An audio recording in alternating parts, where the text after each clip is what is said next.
certain topics in irrigation, water quality and wastewater management are to be discussed. Okay, so that is of code CA 334. Myself, Krishna Menu from the Department of Agricultural Engineering. So water quality management of we have already discussed what is meant by water quality standards, everything else. Now we have only 3 topics left. Okay, so water quality will have a general introduction and move on to this. So actually this quality of water surface will be depending upon on geological formations or Tripura.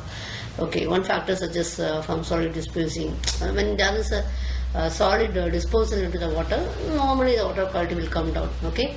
It's therefore imperative to regularly monitor the quality of surface water, and you have to devise some ways and means to protect it.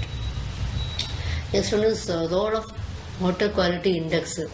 So WQI numerically summarizes the information from multiple water quality parameters into it is being considered into a single value. Okay, so the single value can be used to compare the data from several sides and all. So we can see it as from WQI we can compute how is the quality of data. Okay, so this is used for comparing the data from several sides you can compare, and actually this is you can see the parameters what are being used on DO, that is what called its pH, E. coli. So for it should be for a Q value of 9, it should be greater than 8. Like this pH, it should be from 6.9 to 7.9.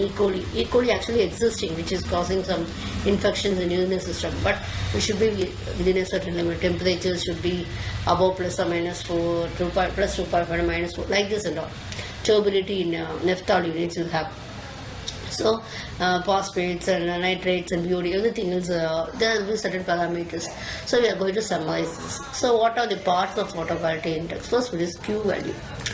So Q value means you will have from 100 to one of your parameters, you will have your Q values. Okay, so this one is actually your Q value, you can have it as, or you have it as a weighing factor.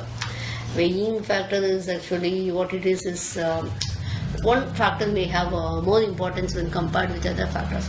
So we can't consider all the factors. Some factors and all, it may not affect your water quality to a larger extent. So if it is going beyond the tolerance limit for that particular quality, water quality should be different from others. Okay, so bacteria, virus infection you have to take care because it will affect the health results and all. Turbidity, though it has to be considered, but what you can do is, to a certain extent, you can have some relaxation. So we have to compute the weightage factor based on the demand. So what we are going to use. So the Q value is indicating of from 100, 1 is very bad. So Q is 50 means it's medium, and Q is very good, 100 and all. You can see this is pH or Q graph and all. You can see pH 6.8 means 6.6 means pH 6.6 is your Q value will be 81. Okay, and 7.4 is 100, so that is the ideal value for our human use. pH is 7.4 is 100. Okay, so that we have to consider. So weighing factors means you can see that which is providing more weightage. Can you see from here? Dissolved oxygen is 0.18, pH is 0.12, so totally we have 1. From that you can say that DO is dissolved oxygen is very important because it is closely related with organic matter and also bacteria growth and other factors and all. So we have it as 0.18, and next one is pH, acidity, salinity. E. coli, it's actually a bacteria. So temperature, turbidity and all. You can see the turbidity is having very, as I said, very less values and all. Okay, so nitrogen and biological oxygen demand. So totally the way we are giving the weightage for the different items, and based on that we are going for this. So the formula for water quality index, so WQI will be sigma WN QN by WN.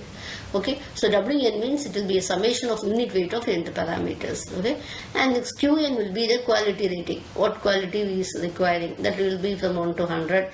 We'll be giving a measurement like a scale and all. So if the WQA from 0 to 25, it's very good. Okay, 26 to 50 means it's good, and 51 to 75 poor, and after that you shouldn't, it's unfit for drinking. Like this, we will be assessing the water quality with the help of water quality index. Thank you.